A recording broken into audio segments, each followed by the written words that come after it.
Thank you all for your patience. I know anybody who's tried to get around New York knows that sometimes the gods don't smile in the way we would like to. So, very happy to welcome you here to the Colin Powell School for Civic and Global Leadership. We are the School of Social Sciences here at the City College of New York. We have leadership and other programs.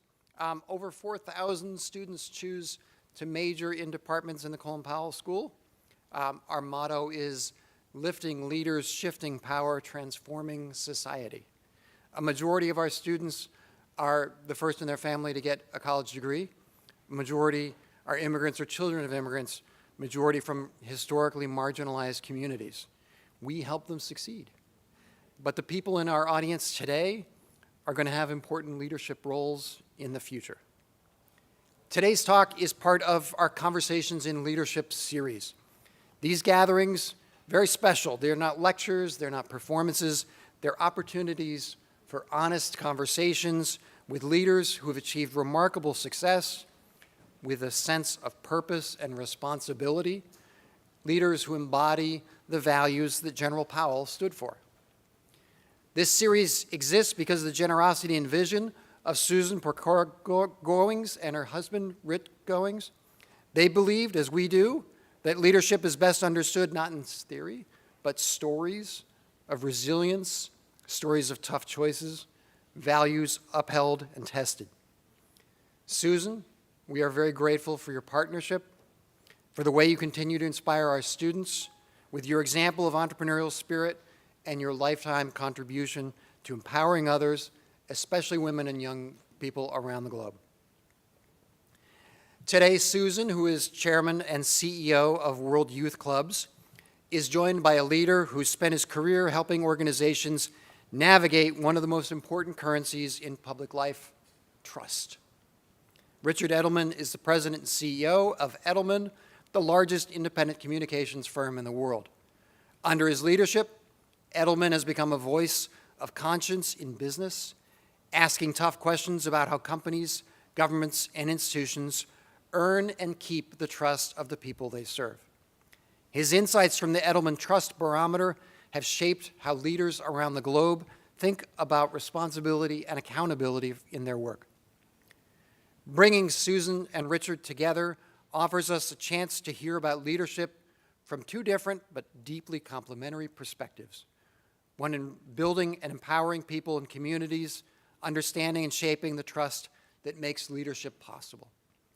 I want to thank both Susan and Richard for sharing their wisdom and their time with us today, and I want to thank all of you for being part of the community of learning. Please join me in welcoming Susan Goings and Richard Edelman.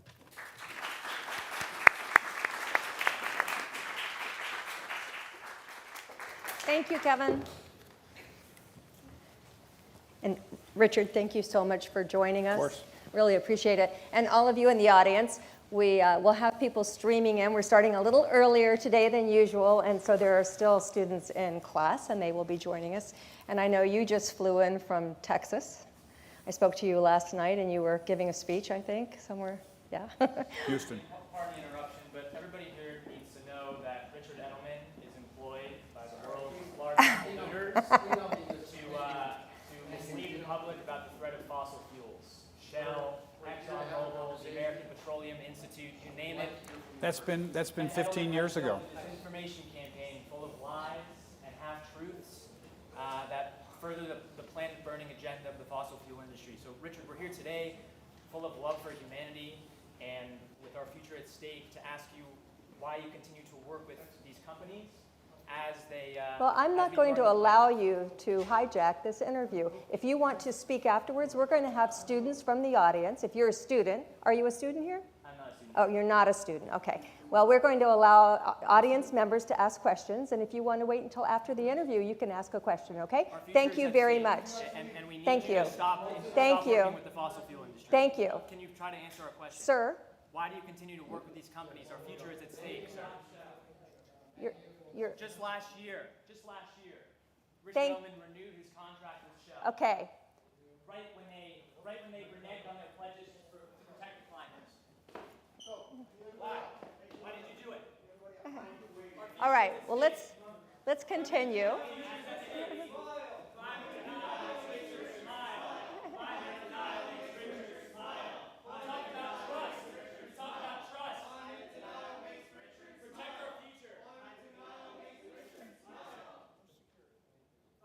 Okay, they're not students, they just said, so.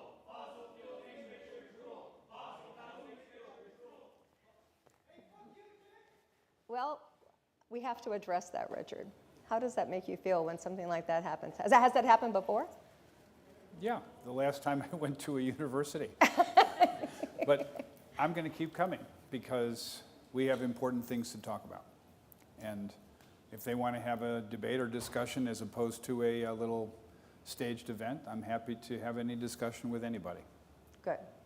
Yeah, I agree. And there is a time and a place, and they were invited to join us to ask questions afterwards, and that wasn't what their intention was. So anyway, I'm really glad that all of you are here. I'm particularly glad that you are here because there's so much going on in the world today, in addition to what their concerns were. I mean, whether you're talking about the Middle East or Ukraine and Russia, which all of those things you're involved in with the World Economic Forum. And in addition to that, we have Cracker Barrel. And I know some of you in your class have been studying that, which ended up being a debacle that your team stepped in to take care of. So we will move on to that. But I want to first start with, you are a descendant of a CCNY graduate. So my grandfather emigrated from Russia in 1886 and came third-class steerage, and his family lived in Brooklyn, and he was CCNY 1901, and he went to NYU Law School afterwards, 1903, and he became a trial attorney and was very successful. And my father grew up in Brooklyn and then on the Upper West Side, and I saw a photo of my grandfather with his 1901 CCNY class, which he treasured when I was, 13, and I was training for my bar mitzvah. And he was like, "You can learn Hebrew." And I'm like, "I really hope I can. I'm not as smart as you." Anyway, so we have great affection for this school because it made the Edelman family possible in this country. So there you are. Well, I like to think he's watching and really proud of you as you are now running a $1.2 billion public relations firm, the largest one in the world. Yeah. Incredible. I mean, I get confused by it sometimes as myself, and I've been on the periphery of this business for a really long time. The difference between, how is public relations different from advertising and marketing and communications? How do you simply explain that to somebody that might not know the difference between those? Well, the simplest way to differentiate is that we don't buy space. We have to earn the journalist's opinion. And over time, I think it's a more effective means of communication. I just wonder how many of you even look at ads. Yeah. You have either ad blockers or you skip it, and you're in social conversations, and increasingly media is creators. And so I suspect most of you have a few select creators who you follow, and their opinions matter to you more than anybody else. And so that's our media world. We just did a launch of Samsung's new folding phone, and 1/3 of the people who came to the press conference were journalists, and 2/3 were creators. Wow. Tells you a lot. When you say creator, is that the same thing as an influencer? Yeah. So that's the new terminology for an influencer, is a creator? Creators are, the next gen. Okay. Fair enough? But they are still influencing. They're influencing you, but they would rather be creating than influencing. Okay. But they influence through their creation. How's that? Okay. What is the impact of creators in today's public relations world? It sounds like immense. I mean, the smart companies are starting news dissemination through creators. I'll give you an example. Dove just did a collab with Crumble. I don't know how many of you know about this, but Dove is a long-established brand. It had super love, except for Gen Z, which was kind of love. And then this idea of partnering with Crumble you guys all know what crumble is because you're Gen Z, cookies and all this. So there's a chocolate chip scented Dove, and it's kind of crazy. And it was done with Walmart, and it sold out like, and it gave Dove huge social cred. And that's the future. You've got to put your trust into the creators to make this world work. No, but does Edelman come up with that idea, or you guys came up with that idea? Sometimes we do, and that's a good one. So you put the two companies together. Like that. I'd love to know what your company who thought, oh, let's put soap or hand lotion Probably and people cookies your together. age. Because I wouldn't have. That would be way over. Chocolate chip smelling Dove. I think the first time that we met was probably at the World Economic Forum in Davos, probably 20, 25 years ago. Yep. And I remember the first time I saw you talking about the Trust Barometer, the Edelman Trust Barometer. Can you share with us exactly what that is, how that concept came about, and what you do every year? So we've been doing a study of trust since year 2000, and there was an incident at the World Trade Organization, which was basically protesting globalization, and the civil society people said it's going to cost people jobs and it's going to decrease incomes, and so the net result was we wondered what was the power of NGOs relative to business, government, and media, and so we studied it in 4 countries the first year and found out that NGOs were the most trusted institution, and that, as we expanded our geographic footprint, continued and expanded. So NGOs until 2020 were the most trusted institution. And an NGO could be anything from the Catholic Church to Greenpeace, but it's civil society.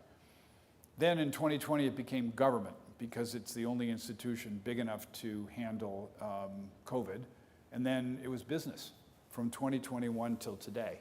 And so it's 5 years of business being on top because it's the most competent and the most ethical. If you think of a 2x2 chart, x-axis competence, y-axis ethics, business is in the top right corner. NGOs are ethical, but not so competent, and both government and media are in the bottom left corner, neither competent nor ethical. And the difference in developed markets versus developing, this is interesting, in single-party states where government and media is hard to distinguish, meaning government owns the media, there's much higher trust in both government and media. Why? Because developing markets like Saudi or UAE or like this have had outstanding growth records. And so trust, in a way, follows economic progress. That's a fundamental point. If you don't grow, you have low trust. So the key to the trust puzzle, in fact, is to restore some level of growth, but also a level of growth not just for the upper quartile of income, but for everybody. Well, General Powell used to say that trust is the glue that keeps people together. And so what are the most concerning trends that you see from the results of the most recent Trust Barometer? I think the mass class divide, the top quartile versus bottom quartile, is important, but that's been so for the last decade. What's really nerve-wracking in this latest study is the rise of grievance. And I don't know what any of you think about Charlie Kirk. I disagreed with him politically, but he was brave enough to go to universities. He was brave enough to have debates with people. And no one who's a father and got little kids and a wife should be murdered. And so that person who pulled the trigger, unfortunately, is in this aggrieved group. And the highest grievance is among Gen Z. More than half of Gen Z, more of your people your age, feel aggrieved. The system doesn't work. I can't pay my bills. I don't believe in the future. As a matter of fact, only 30% of Americans believe that they'll be better off in the next generation.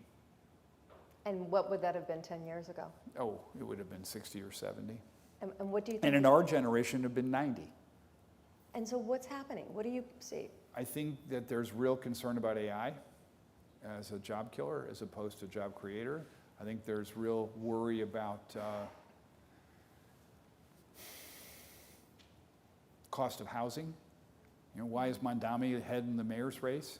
Inflation, people can't afford apartments, and that people are just nervous about their prospects, and they don't see a path forward.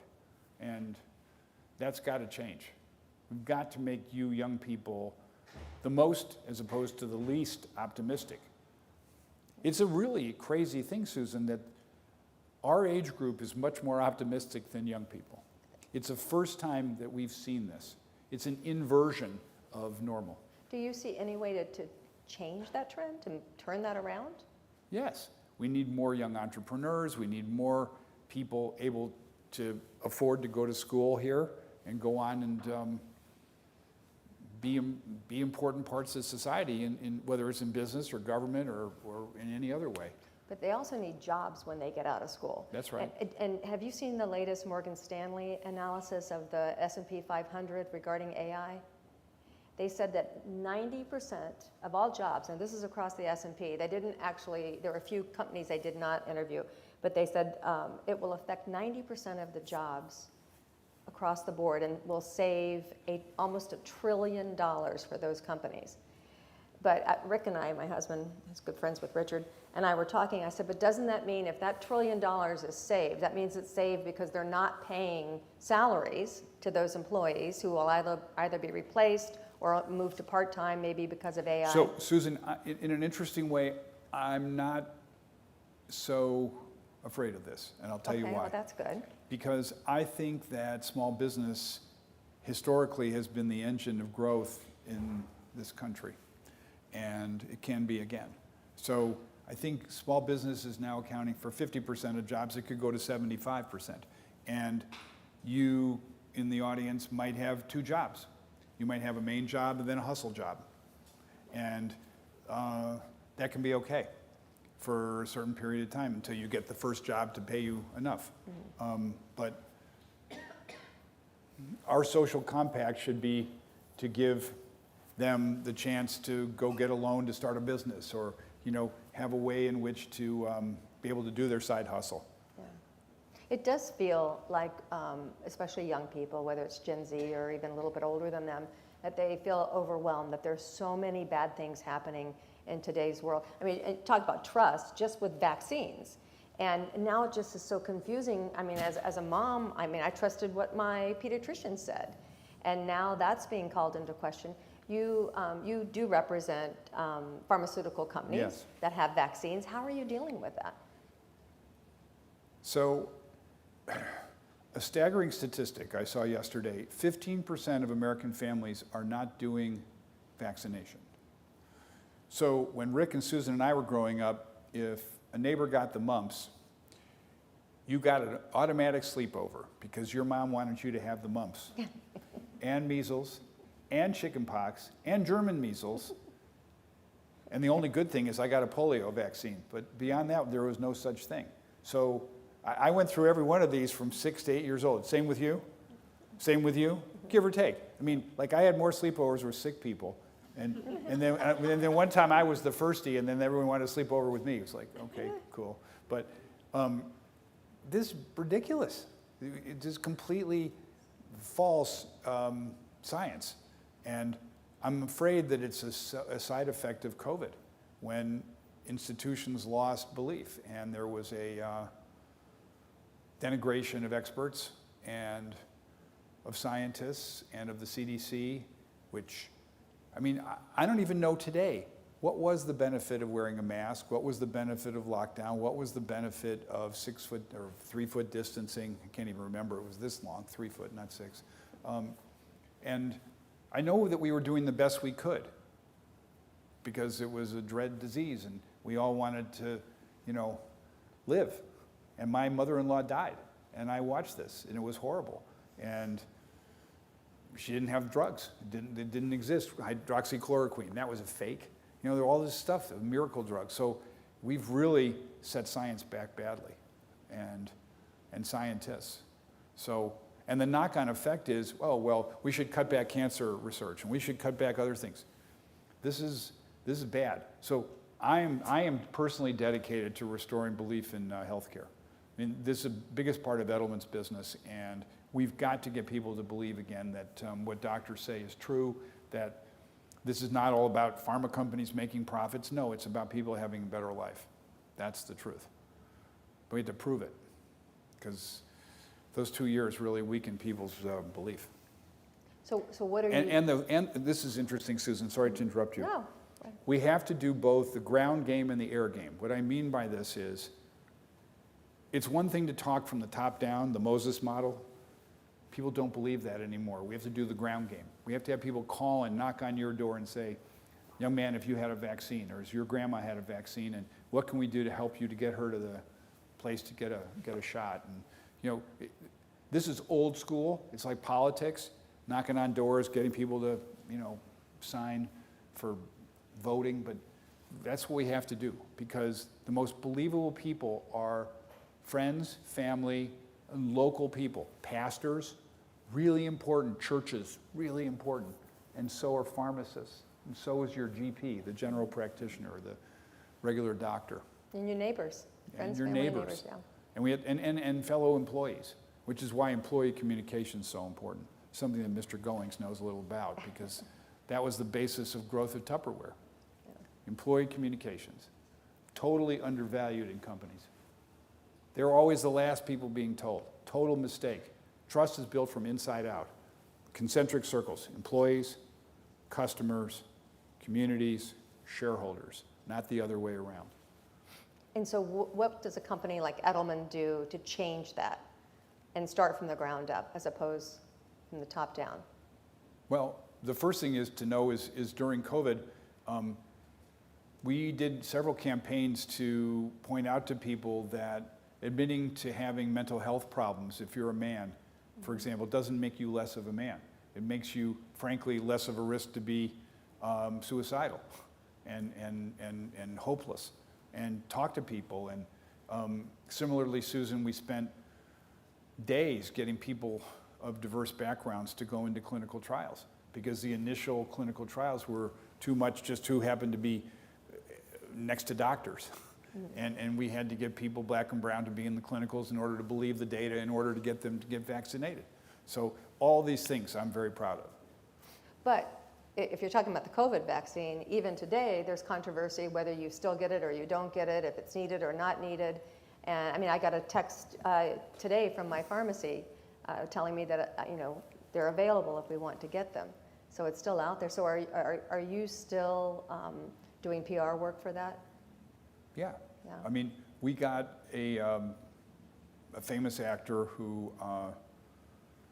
you would know, and he had been a COVID vax rejecter, and then he contracted a form of cancer, and he was, in remission but vulnerable. And we approached him and said, there are 8 million people like you. Why don't you allow us to tape you? And he said, okay, I'll get a vaccine too. And he got a vaccine, and then we taped him getting a vaccine, and he talked about, I've had a change of heart, I've had a change of health. So there was an uptick in people who had cancer getting vaccinated. So again, you got to find these windows. Yeah. You were talking earlier about chickenpox and your parents wanting you to be exposed. Even my son Christopher, who's now 41, when he was a little boy, came down with chickenpox before his birthday, and we were having a Mario Brother lookalike come to the party. It was a Mario Brothers theme party. And so I had to call and say, do you have a Mario who's had the chickenpox? And so he actually put dots on and so came. Cute. And then I called all the parents and said, if you want your child exposed and they haven't had it, then please come on. And everybody came because you wanted your kid exposed. So that is, I hadn't thought about that in years, so thank you for that. Here we are. Yeah, good. So this morning I was reading that, is the New York Times your client by any chance? No. Okay, good, because this morning I saw there was a $15 billion lawsuit filed by our president about defamation. And you often do crisis management, which is not a big part, right, is it, of Edelman? But It's like 3% of our revenue and 50% of our fame. Yeah, okay. And probably some of the most, I shouldn't say fun, but interesting thing to work on? Yep. I would think so. So that's going to be a challenge for somebody I know. No, but we've done a lot of work with universities. For example, we worked with Penn State after the Paterno incident. Maybe all of you are too young to remember, but yeah, there was bad treatment of young boys and by an assistant coach and covered up. And we worked with University of Virginia after the Charlottesville March, and we've worked with Michigan State after it came out that the doctor for the gymnastics team was abusing women. And all these things universities have to cope with. University of Chicago, when there was the occupation of the campus, post-Gaza. So, I mean, it's the cauldron. At the same time, it's the opportunity melting pot of the country. It's the best of us, and we feel really privileged to work with these schools. Well, one of them that you just worked on was Cracker Barrel. Can you tell us about that? I didn't work on that client, but I know that our team was very important in helping the brand recover. It's about what I can say. Okay. I'm sorry I can't tell you everything. If you work at Edelman, I will. That's for later in your life. Well, it seemed to work, whatever you did, because it's gone away, which is always the hope. So how if you have clients who sell a product that everybody could use, how careful do they have to be not to offend one group? Because there's such a divide in our country now, whether it's political or social or economic. I mean, how do you do that? Yeah, walk on that fine line. Well, I think that there are areas where you can appeal to everyone and not be political and not be divisive. And I think you need to find the parts that we agree on about opportunity or fun or pleasure or interesting and I'm not saying to be dull. I think, in fact, some of the Super Bowl communications a couple of years ago were dull because everybody was so afraid to make a mistake. But it can't just be about function. It has to be about culture, but it shouldn't be about culture in a way that is divisive and that sides you with one part of the country. I mean, there are certain brands that are oriented to certain geographies or political backgrounds, but in general, brands are apolitical and should stay that way. And so that's what you tell all your clients, just be careful. No, we tell them to be in culture, to speak up, to be part of people's lives. But, I mean, as an example, I mean, eBay auctioned off Elton John's clothing. I mean, he has lots of closets, you can believe. So, but we opened a pop-up store on Canal Street, and it was crazed. People wanted a piece of Elton John, whether or not they could afford it, whether or not they wanted just to be with Elton. He wasn't there, but he was there, with his clothes. And those are the moments in culture that unify us, and we should find more of those. So you represent lots of big companies. You mentioned Samsung, also Microsoft, right? So if you represent Samsung, you cannot also represent Apple, or can you? No. No. They're the devil. They're the devil. Is that frustrating sometimes? No. No? I love my Samsung phone. Where is it here? I am a loyalist. You should all buy this. Totally the best. Really strong stuff. I drop it and it doesn't break. On another subject, last night when I was talking to you, you brought up the Middle East, and you said I can talk to you about that. And do you see a path for peace?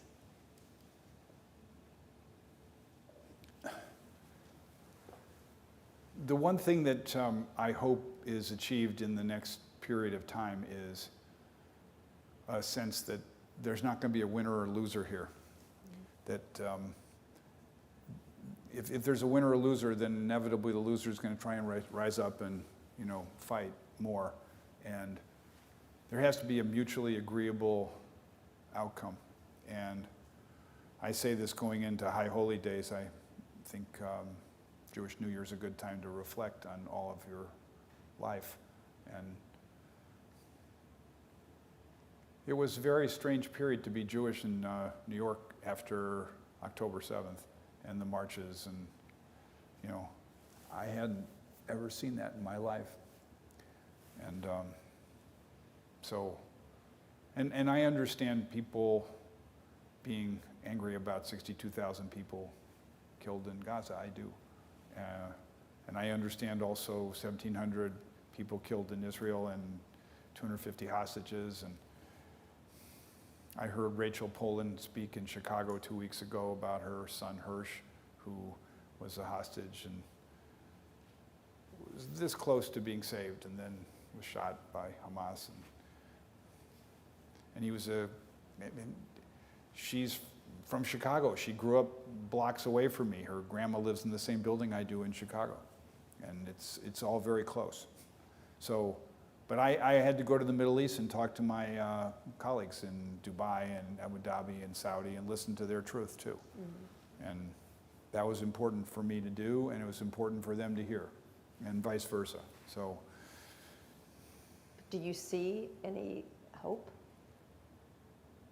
Yes, I see hope, because on a purely economic basis, this experiment should work. Mm-hmm. I mean, Israel's a vibrant economy. It needs labor. The Saudis, UAE, they all want this area to be calm and function. And we have to find a way past hatred. It's hard. Okay. What about Ukraine and Russia? What your reflections on that? I'm very much a person who believes that Ukraine needs to exist and be a viable independent country and not be some kind of serf to the Russians. And again, I'm old enough to remember the Cuban Missile Crisis and my dad basically saying we're going to go to war, and your duck and cover drills in school are real. And so I don't have any love for the Russians. And so, but I really hope that the United States supports Ukraine and that Putin is cut off from his oil revenues so that there can be a fair peace. I saw Zelensky in Davos. He's a TV personality who's turned into a country leader, and he's an impressive guy. I mean, the presumption was, we'll just do a 4-day invasion and that'll be that. And the Ukrainians are so impressive, so creative, so hustle, and they want to be free. I think we should, and the Europeans want Ukraine to be free because it stands against Russia continuing to move. So that's a long answer. Well, it's okay. You're running a global company. You have offices in 60 cities. 60 cities. So you see around the world conflict, what's going on. And we're not even here in the United States. I run World Youth Clubs. We're in 50 countries. We only hear about a few of the wars that are actually taking place around the world here in the United States. We focus on the Middle East and on Ukraine and Russia, but there's others. But even you don't even need a war. I mean, in the last month, the governments of Nepal, Sri Lanka, and almost Indonesia fell. Indonesia had to sack the finance minister to survive. And it was all driven by people your age, all Gen Z, who said, I cannot stand to see the rulers' kids with Gucci bags and fancy cars, and we don't have enough to eat. And this is not okay. So they rose up, they did protests, they did what has always happened when there's unfairness. Mm-hmm. And the governments have changed, and they have younger people running them and things like this. So you guys have a very important voice and an important role to play in society in making change. So what concerns you the most that you see going on around the world? Just that Gen Z is feeling so alienated, and that they're the future and they don't see the way forward, and they're aggravated by what they see on social media, and that they're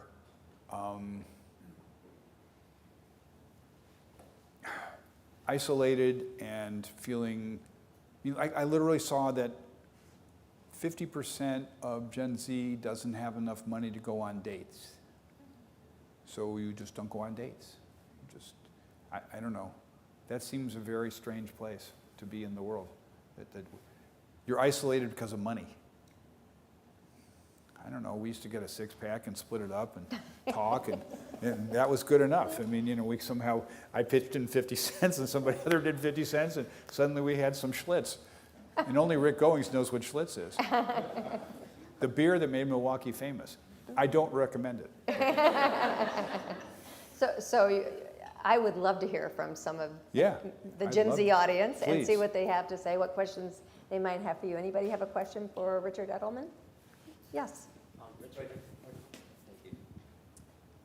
Thank you so much for the wisdom that you shared so far. Sorry, my voice is a little sore. I partied over the weekend, guys. What's your name? Nixon. Hi, Nixon.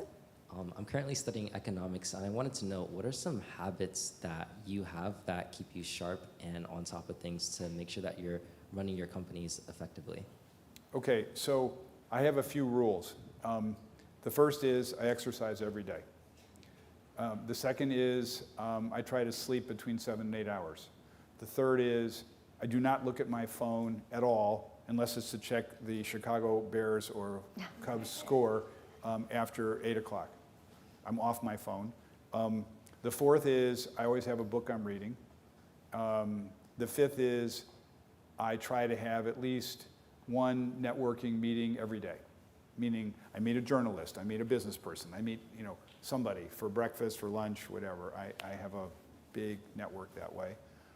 And the sixth is every victory is a team victory and every defeat is mine.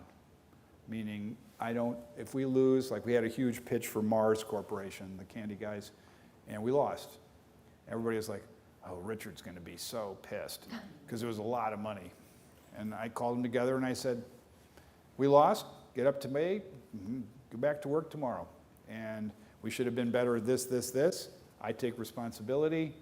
Thank you all for your hard work. End of story. So.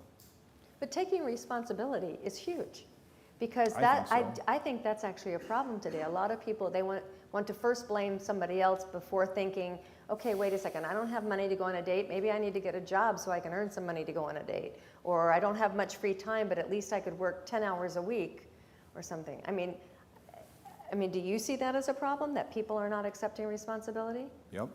Oh. Yeah. Does that answer your question, Nixon? Thank you. Good. I was an economics major. It's the best major.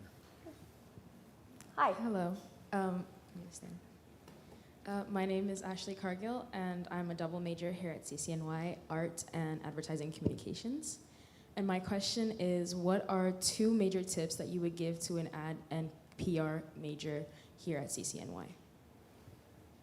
Okay, the first is to learn a language other than English, because there are 65 million Latinos in this country, and also it's going to enable you to take foreign assignments. So if, again, Rick, you ran Asia for Avon because you stuck your hand up and said, I'm willing to do that. You want to do that. You want to be at 35 cents to Singapore or 30 or Abu Dhabi or wherever. And you'll learn a hell of a lot. I think the second is,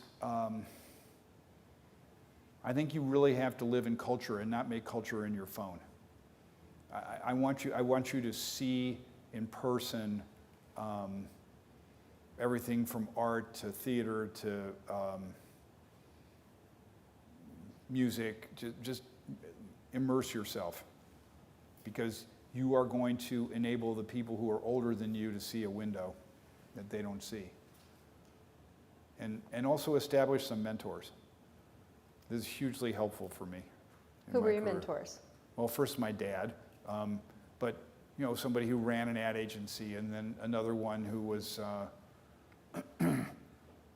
actually Rick will remember this guy, King Harris, who was my father's, son of my father's first employer. And, Rick calls him a mentor also. yeah. So, but get those, and early. Well, mentors And are... teach them something too, because you'll be able to teach them something about platforms or other things. Mentors are important, but I will say Rick learned 2 languages, Spanish and German, in his late 30s. So it's never too late. And I married a Latina, and I'm trying to learn Spanish, and I'm on 38th day of Duolingo. Wait, and you and Claudia have been married for quite a while. You're just now learning 8 years. Spanish? Well, it's drip, drip, drip. And she's finally said, listen, your Spanish is so terrible. I can do words for food. This shows you what matters to me. Food. We have another question back here. Hi, yes. My name is Juan de la Cruz. Hi, Juan. Hi. So I'm like one of the resident Latinos here. So you kind of touched on this a little bit. You know, you talked about acquiring a second language. What are some other core competencies that you find are, you know, really effective in the PR profession? Okay, so the first thing is in conversation, PR people tend to talk and not listen. I do the opposite. I provoke and then I listen, because I learn a lot more from people talking to me than I do by talking myself. I know what I'm going to say, but I'd like them to talk. And the second is develop your EQ, because again, a lot of PR people are always in sell mode. And at some point, you have to actually sense whether the person is buying or is sick of you selling. And so, and if they're sick of it, just kind of calm down and start a different way. And just like, let them talk a little. But the best communication is two-way, not one-way. And we actually named an agency, our second firm, called Zeno. And this was a Greek philosopher who said that human beings were born with 2 ears and 1 mouth for a reason. But it's underexploited. So, but seriously, pay attention to your EQ, which... Do all of y'all know what that means, EQ? Okay, touchdown. perfect. You seem to have EQ. This is good. We have another question? Right over here. Hello. Hello. My name's Jesus. I wanted to ask you, have you discovered is the most important personal quality you had in order to have become as so effective a leader of industry?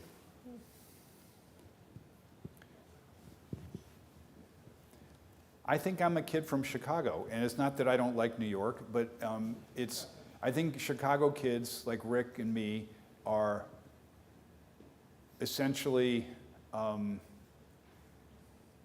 pretty humble, and we work really hard, and we believe in team, and we believe in our country, and we laugh a lot, and we're not about money. You know, I don't think either of us has maximized money. We maximize winning, and I think we like politics in its place, meaning it's interesting, but it didn't go in it, and I think we believe in our families and spending time with our kids and just basic stuff that is good stuff. I remember I used to have a little thing called Kids Day when I brought a little Midwest to the East. So I grew up with things like sack races and one-legged things where you'd like tied your leg and you had to hop on one leg, and egg carry and dunking for apples in a big vat of water, and I don't know. I always thought that was the most fun day of the year. I got to put a whistle on, pretend I was a coach, and order a bunch of little kids around, and anyway. There was also the egg toss. Oh, yeah, no, well. The run with the egg. Run with the egg, toss. and the egg is like, anyway. I And the balloon toss, too. I love that. the balloon toss. The balloon toss. And you move farther and farther away, and you throw balloons back and forth. I would add to that, you and Rick both are extremely philanthropic. You care about other people. You want to always, really sincerely care about other people and what you can constantly do to make someone else's life better. Yeah, well, I'm on 8 boards, nonprofit boards, and you're probably on the same, give or take, or however many.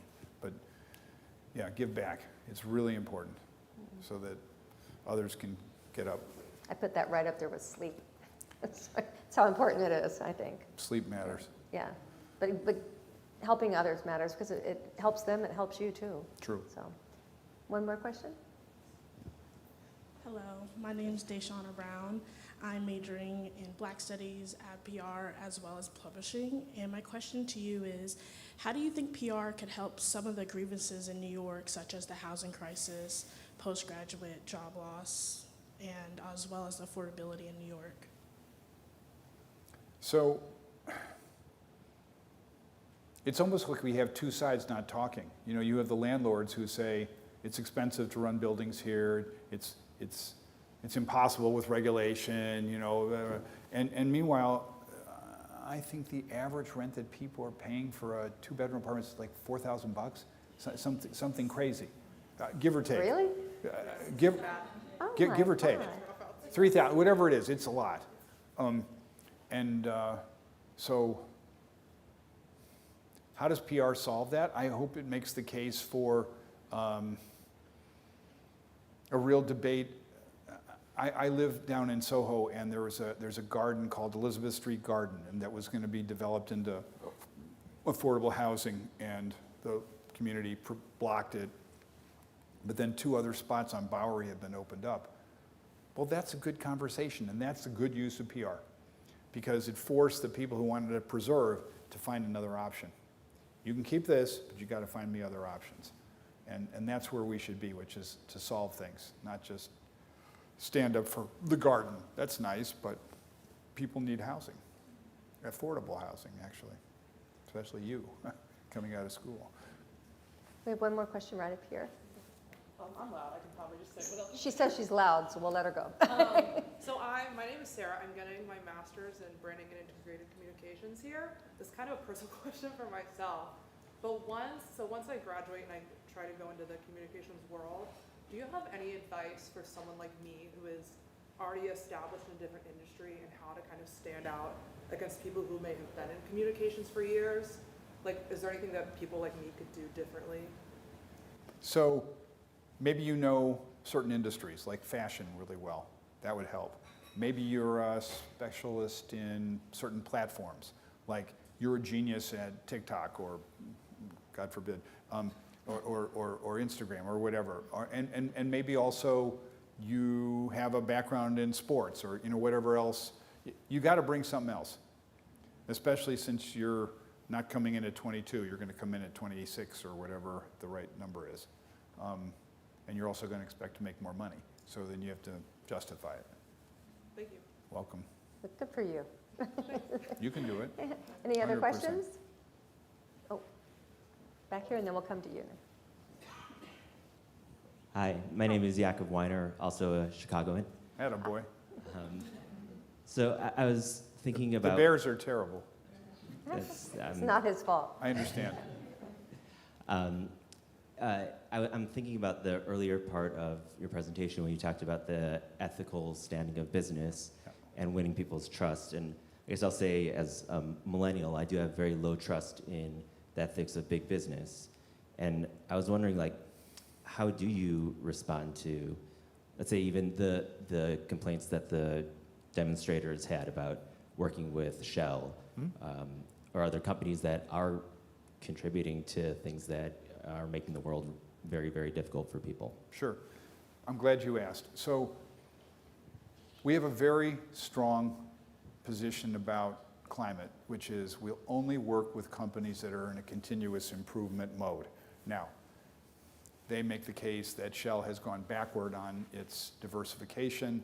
They had to do that because the economics of the business are very difficult for wind and solar at the moment, given the changes in regulation.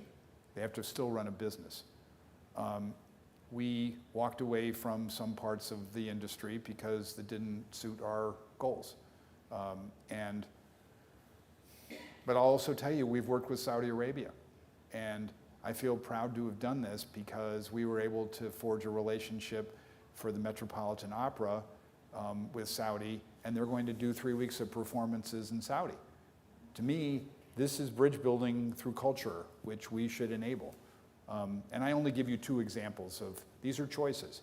And you may differ with that choice, and you may differ with the Shell choice too. But we look at them very carefully. We do not want to be part of the problem. We want to be part of improving the story. And I don't pretend to say that because we're inside the tent that we can really change how clients are. We can move them some, but I can tell you that there are different shades of gray and there are different interpretations of what is appropriate for business. And I'd like to say that within our category, we take these challenges the most seriously. Most of our competitors do tobacco, they do guns, they do whatever comes in. I don't believe in any of that. So you don't take any gun or tobacco clients? Nope. Oh, Nope. I did not know that. I'm No. so proud of you. No. That's No. awesome. No, it was the first decision I made as CEO when I came in. I said, we're done with BAT, out. And I feel really happy about that. And it was also a good business decision. We were doing pharmaceutical business. How do you do that? It's contradictory. So, but continue to press us and others on this subject because we need to hear you and we need to have the debate. And you need to at least understand the how we got to the decision. And we have a climate advisory board. We have people who are professors and from India and China and the States, and we have, and the former Prime Minister of Denmark is on this, and she's very, and we debate and discuss who we should take, who we shouldn't. And so there we are. Interesting. Well, time for one more question, if we have one. One more. My name's Abdul. I'm a business major. Something I want to ask you is, if you were a Gen Z, like in our shoes, what would be your next course of action? Like, would you start a business? Would you further your education? Or would you like get into some type of field? So I don't want you to think so in a binary way. I want you to think, I can do a business and I can start a business and I can also be in school. And I want you to think, do I want to go to a small company or a big company? Like my stepson is trying to evaluate, does he go to a 200-person robotics company or does he try and get a job at Google? He's going to graduate from Rice next year. And I said, I can't tell you that. You have to decide. But that you should aspire to go to fast-growing areas. Like, I went into the PR business, it was a pretty small industry. Now it's a much bigger industry. And robotics is clearly an area that's going to be important. Using robots in Amazon distribution centers and things like that. And I also think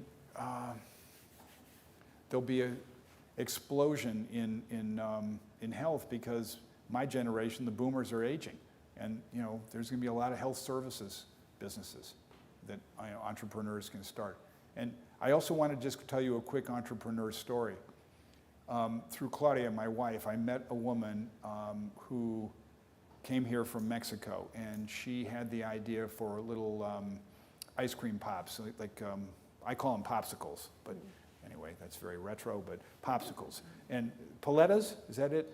Okay, there we go. So paletas, and she was bringing them from her home, and she had a way of making them. And she started with a little truck on the High Line, and she was selling paletas, and she got enough money to collect, and she was working at night in a restaurant as a sous chef. And so she had, sort of two incomes, and she was making the paletas down somewhere, like in Tribeca, I don't know where, in Brooklyn somewhere. And then she got enough money to have a store. And she was 2018, 2019, and she had made it. And then COVID hit, and she lost her store. Now, she could have folded up her tent and gone back to Mexico. You know what she said? Nope. What am I going to do? I'm going to cater food to people who want me to do that. And so then she has gone into the paletas business again, and she's doing the catering, and she has her store back, and she did it. And that's the story of being an entrepreneur. Because you run into a wall and you get your face smashed and go, I shouldn't have done that. Pick that up and go the other way around it. But I just would encourage all of you, develop a thick hide and resilience, because, you know, you're going to have rejection. But it's, again, if you ask me the number one characteristic of me, knock me down 10, I'm up 11. And that's an important lesson. Just don't ever give up. Ever, ever, ever. Just really quickly, because you mentioned robotics, you mentioned the health industry, Yes. and you also mentioned food. So those are 3 areas right there that 100%. What, any other industries that you would recommend to them that soon they're going to be out in the workforce? That you see longevity for, that's not going to be replaced by AI Or I think the PR business is going to kick the advertising agency's butt. And this is not very popular, because I don't say this to too many advertising people, but advertising is going to shrink because people don't believe it. And all these marketers are believing in this thing called the paid flywheel, where basically you put in $10 and 100 comes out the other end. Well, that presumes that I know exactly what you like to buy. That you have those glasses because you have that shirt and those jeans and those shoes, and because your dad or mom drive that car. I don't think humans are that predictable. I think humans go on emotion. I think they go on what's cool, and that's moving all the time. And so I like PR's chances. So we're trying to build an earned flywheel. And so that's my big ambition for the next couple of years. Based on earned media. Why does it matter? Because LLM search. How many of you do search through your ChatGPT or other? Any of you? Yep. Good. So, and how many of you use Google or other? Okay. So switch to your LLM search. This is good. It suits my thesis. Anyway, the LLM search is driven by earned media.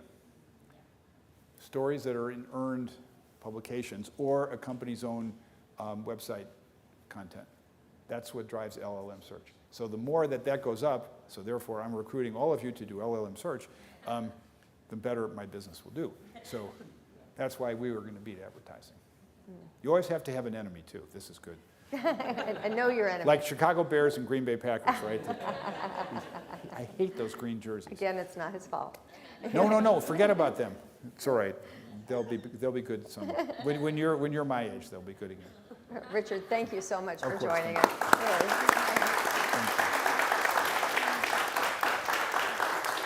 Thank you.